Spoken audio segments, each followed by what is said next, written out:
pemirsa Hidup Sehat, itu dia mungkin yang dikhawatirkan oleh masyarakat. Kalau misalnya seseorang pernah terjangkit COVID-19, apa sih jangka panjangnya? Apakah mereka tidak boleh berolahraga berat? Apakah ada masalah pada paru-paru dan juga lain-lain? Oleh karena itu, saya sudah kedatangan Dr. Irsan Hasan, spesialis penyakit dalam.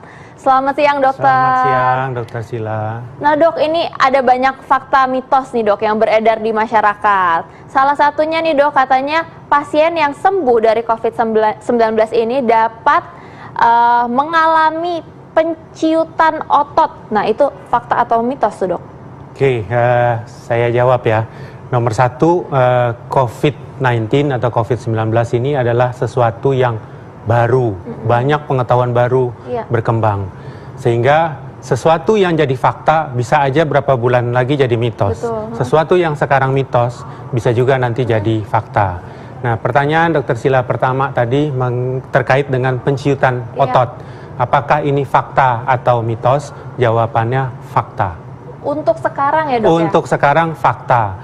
Fakta terjadi kemungkinan atrofi atau hipotrofi otot. Tetapi harus dilihat nih, ototnya menciut bukan karena virusnya, tetapi pada saat dirawat lama, tiduran terus, ototnya tidak dipergunakan, kemudian ototnya mengecil. Sehingga pada saat sembuh, diperlukan latihan, diperlukan fisioterapi untuk mengembalikan massa ototnya. Jadi dapat terjadi pada mereka yang dirawat dan harus bed rest lama. Bukan karena virus, tapi karena dia tiduran terus.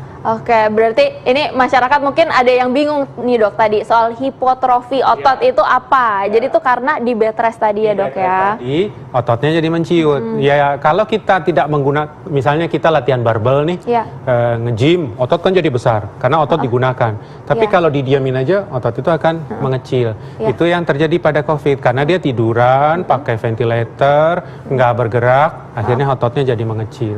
Baik, masyarakat berarti nggak perlu khawatir karena yang menciut ini bukan gara-gara paru atau gara-gara organ lain, tapi karena memang ototnya itu tidak difungsikan, jadi mengecil gitu.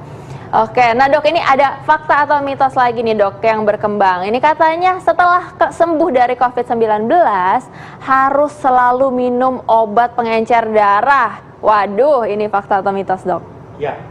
Ini mitos. Jadi itu yang saya katakan, pengetahuan berkembang terus.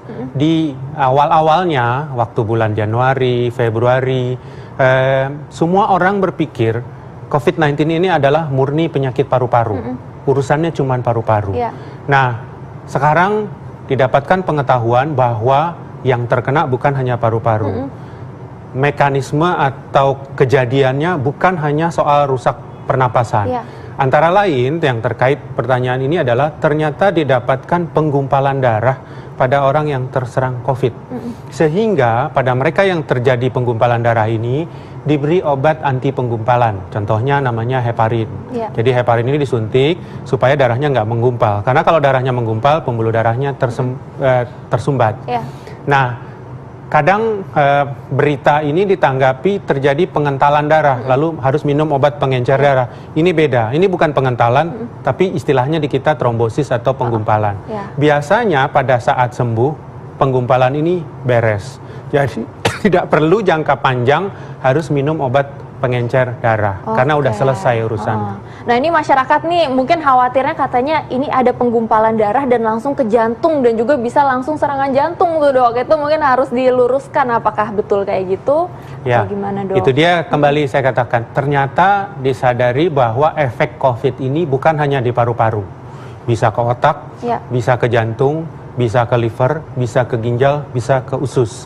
Sehingga sekarang ada istilah bahwa COVID ini adalah the great imitator, kemana-mana dia pergi. Nah, salah satu efeknya memang ke jantung. Jadi salah satu efek COVID ini dengan berbagai mekanisme, antara lain tadi misalnya trombosis itu adalah gangguan pada jantung. Sehingga didapatkan pasien COVID dengan gangguan jantung memang. Berarti memang betul ya, dok, ya, seperti itu.